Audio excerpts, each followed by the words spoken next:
Greetings, Michigan Ultimate Survivor League members, owners, friends, family, the whole nine yards. It is I, James L. Seagraves, your commissioner. We are back. Season's over, folks. Season's over. You may notice this weird glow. I don't know why the lighting's so weird in here today, but season's over, and we're going to talk about what happened in both the SUK bracket as well as, of course, the main MUSL bracket, which was over last week, technically. Didn't do a podcast last week just because I wanted to talk about the championships in one shot, plus look forward to the current and new thing that you can do as a Survivor League member. You get automatically entered into the MUSL Playoff Challenge, which we'll talk about. You can't miss it. If you look at the top of this, it says MUSL is not over. I don't know why you can't see my link. There it is. You'll see this right here. I don't know why. I'm not sure why it's not capturing my mouse over here, but yeah, it's weird. Anyway, so yeah, right up here. Well, I'll look over here and click over there. But yeah, right up here. Maybe you can see that. Maybe you can't. But right above this, it says, "Hey, MUSL's not over. Join this." Click the blue part here, and it'll take you to the new page, which we'll get to here in a minute. But first, let's look at the results from this week. I don't believe this will work. Oh, it will.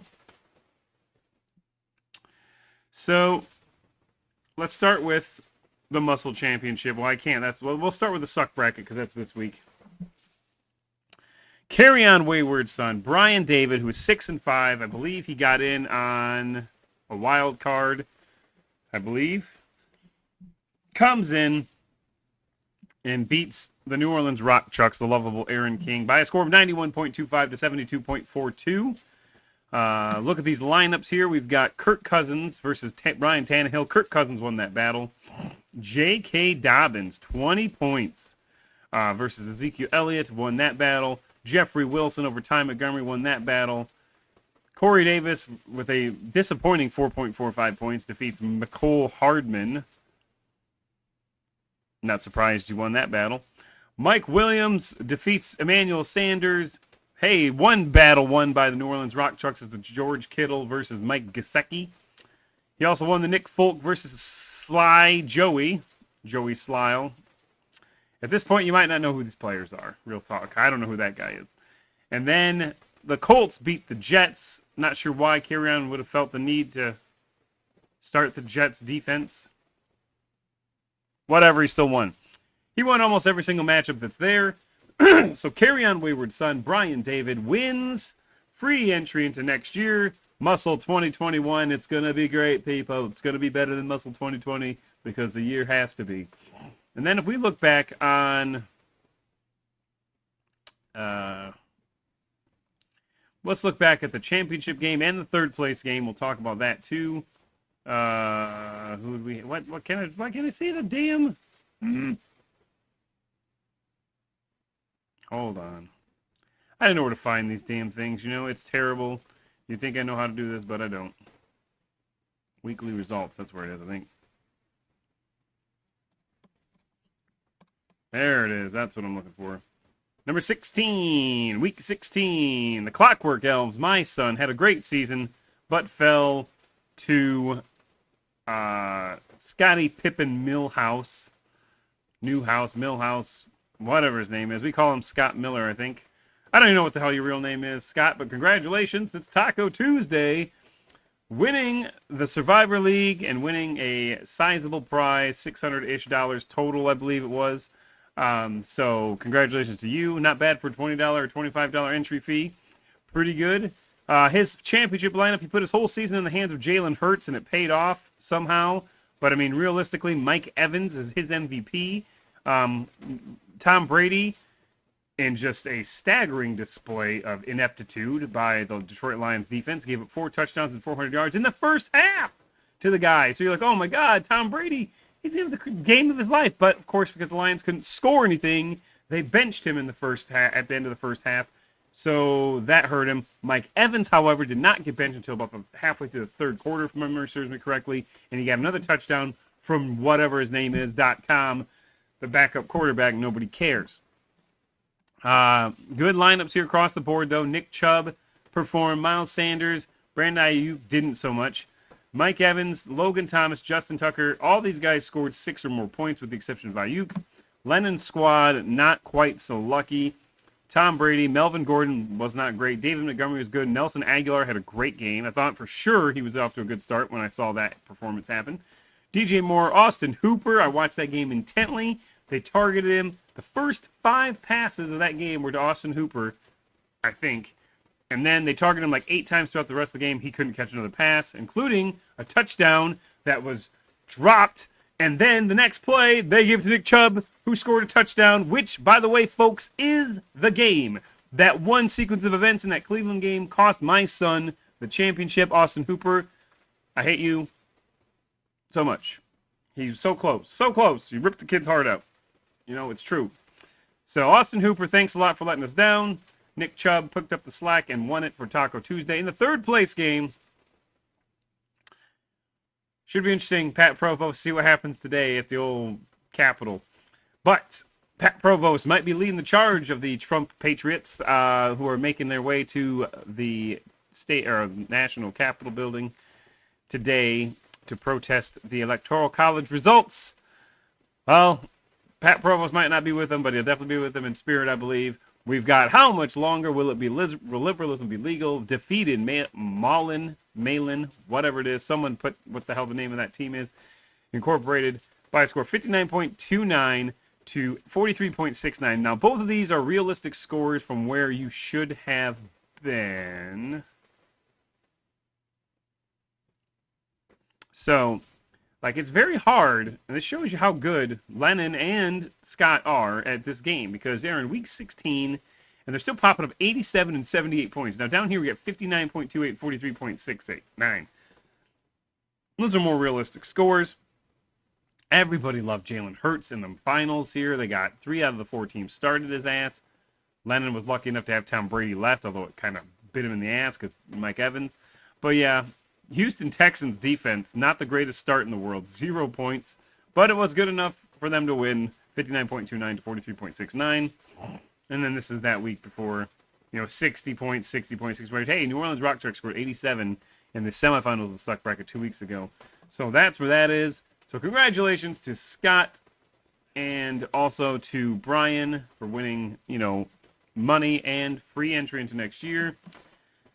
So that's that. Now we're gonna turn our attention to this. Now my stuff's showing up on there. It's weird. We're gonna look at the Survivor League Playoff Challenge. I've invited everybody. I'm gonna click the link, and it takes you right to the right page. So this is it. Now you'll notice there are no conferences. This is just one giant list of teams. This is a slightly different animal than regular Survivor League because we're looking at, there are no individual games. This is just straight up who can score the most points over the course of the NFL playoffs. Scoring system slightly tweaked. Whenever we do the Survivor League playoff challenge, we do some slight edits. I think my glasses are dirty. Slight edits to the scoring system, mainly this. Okay, so we're trying this. Quarterbacks score too many points. It's official. I mean, it is true. Which in this league doesn't matter so much because of the fact that, there's no real draft. So you're not like, everyone's going to draft whoever's the best quarterback just wins. No, because this league, everyone starts there. But I'm experimenting because we like to have realistic consequences, If a quarterback throws an interception, it hurts you, obviously. Currently, not very much, -1 point. So, what we are doing, and this is a big, extreme change. We're going to see how it works in terms of this. And again, this is kind of just for fun. If it seems to work better, we may adopt it for the regular season next year. But here's the big thing. Currently, passing touchdowns are worth 4 points. Receiving touchdowns are worth 6 points. Fumbles lost and interceptions are worth -1 point. So what we are doing in an extreme change is we are switching the numbers of fumbles lost and interceptions to -2 points. -2 points, because that is critical if your team if you lose the ball, or if you get the ball intercepted, it's a backbreaker for your team. And we are also introducing, and this is the big controversial one, sacks. If you get sacked as a quarterback, it is going to be -1 point. So that's going to really hurt the quarterbacks. Now, on the flip side of that, if you score a passing touchdown, it is worth 6 points. So, that'll help balance out the scoring on that a little bit. It's just, we watched some of these games and saw a running back lose the ball in like the fourth quarter, and it's like, oh my God, it just totally ruined the team's chance. So that's why if you fumble the ball, it's going to hurt you twice as bad now. I think I did a few minor tweaks to some of the other scoring systems, like the player who is involved in the punt/kick gets points for touchdowns now, not yards, but touchdowns. And I believe that's it. So we'll see how that goes. I'm going to invite everybody again just to make sure that everyone knows that I've actually done this. A lot of check boxes here. That means people have not accepted the invite yet. So get on there. This is completely free to join people. I'm going to send another league out here saying MUSL playoffs are live. Sign up today. Check your email, people. This is completely free again. Scott Miller's already accepted. He knows how to win. You should listen to him. Tom Farmer, not on board yet. Paul Smith, Chris Russell. Nope, Chris Russell's not in. Paul Smith's in. Corey Brewer's in. Gary King, Danny Lane, my guy. Rob Jazerski. Patrick McNamara has already signed up. Pat Provost, your name's Pat, you got to be involved. Vincent Vallada, congratulations to you for signing up already. Most known unknown, a lot of new owners signing in, so that's good. I was afraid they might not know about this, but apparently someone reads/listens/watches. So congratulations to that. We're gonna get that off the screen so nobody has anyone's phone numbers. Hey, you can freeze frame it and get it whatever you wanted. All right, well that's it. We will be doing weekly recaps on this leaderboard here, just so I have something to do in my life. And yeah, so sign up. Again, if you don't know where this is, check your email, or more importantly, go to literally any single page on the main page. Okay, you'll notice every single page. You go to submit lineup. Hey, it's there. You go to player stats. Hey, it's there. Not only is it at the top, but it's also at the bottom. You can't miss this. So just get on the page, sign up. It's free. All players are reset. So you don't have to worry about, I already used all the good players that made the playoffs. No, all players are reset. You're completely fine to use Mahomes. Don't use him this week. And whoever. And unlike a lot of leagues where you start a lineup and then leave it there, this here is just like our league. You start a different player every week. And you want to use the players that won't be there later in the rounds. So you're not wasting them, you know? But yeah, we got 2 triple headers for the first time ever. Which I'm not really a big fan of, actually. I mean, you'd think more football is a good thing, but for some reason, it just doesn't seem right to me. So to me, it seems like there should be 2 buys in each league, and then 4 wild card teams instead of 1 bye and 5. Sorry. Whatever. Now there are the conference division winners and then 2 wild cards normally. Now there's division winners and 3 wild cards. I don't like it. I don't like expansion. I like, I think it should be, I don't know, it just seems weird to me that there's only 1 bye because, at the end of the week, at the end of last week, it was Pittsburgh and Baltimore or Buffalo vying for the number 2 seed, which, I mean, realistically doesn't even mean that much. You get a home game where there's no crowd and you don't get a bye. So what the fuck? So it's stupid. Now, maybe part of that is because of the fact there are no fans in the stands. Home field advantage doesn't mean nearly as much as it normally would. But, man, I don't know, man. 2 triple headers sounds like a football guy's dream come true. We'll see. Maybe I'll plap my ass in front of the couch the entire day, but that just seems like a lot of football to watch in 48 hours. So, all right, well, that is it. So we'll see you later. By the way, let me just go over this real quick. I'm just going to hit it up for the full... I subliminally did this, by the way, subconsciously, whatever you want to say. For the entire season, this year, the number one scorer, now this goes from week 1 through 17, so it's a little asterisk because, as you see, Mahomes didn't even play in week 17.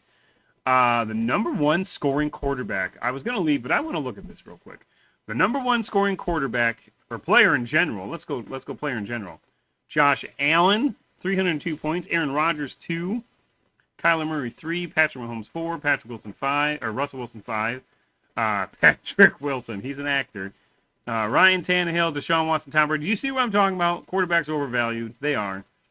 Alvin Kamara, the first and he didn't even play week 17, non-running back or non-quarterback in there. Then we got 2 more quarterbacks, Justin Herbert and Lamar Jackson, then Devontae Adams. So you want to look and see how these players do throughout the year. Here you got it. You know, Matthew Stafford falls in at 16. These are quarterbacks now. Andy Dalton, 96 points. The guy never had a chance, really. Kyler Murray, number 3, though. I mean, that's good. Let's look at running backs. Maybe I'll make a trophy case for awards for most points per position. That's an idea. Look at this, though. Running backs. Talk about separation, man. Oh, my God. Alvin Kamara, Dalvin Cook, Derrick Henry. Now, keep in mind, there's a 30-point jump, basically, from 1 to 2. 5-point jump from 2 to 3. And then a 60-point drop from 3 to 4. And then there's a lump of mediocrity here. David Montgomery, number 4. Jonathan Taylor, number 5.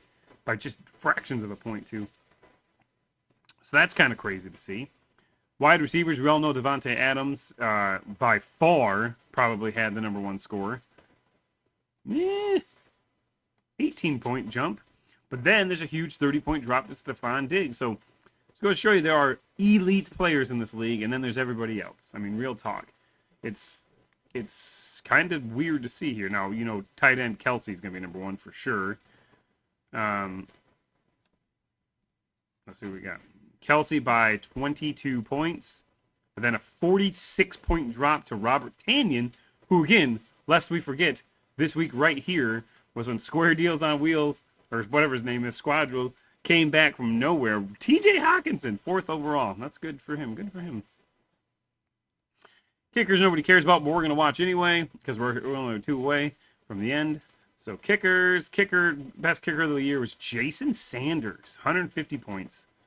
Young Ho Koo, 2nd. Greg Zuerlein, 3. Daniel Carlson, 4. Tyler Bass, 5. A lot of young names there. And then finally, defenses. We all know who this is probably going to be. The Rams, as figured. They spread out, though. 4, 6, 8, 10. 0. Is that real? Yeah, that's a real score because there's the bye. Steelers, Ravens. I mean, pretty lumped in here. Worst team in the league, the Houston Texans, who was started in the finals of the suck bracket, by the way, and they ended up scoring. What's that? Oh, that's right, 0. So something to look at. So yeah. All right. Well, you all have a good day, and we will see you next week. Don't forget to get those lineups in. I probably should have this facing this way. There we go. Hang on, it's going. So see ya. Be safe out there. I cashed out a lot of my stocks just in case a civil war starts today and the market implodes. So let's hope I'm wrong. See ya.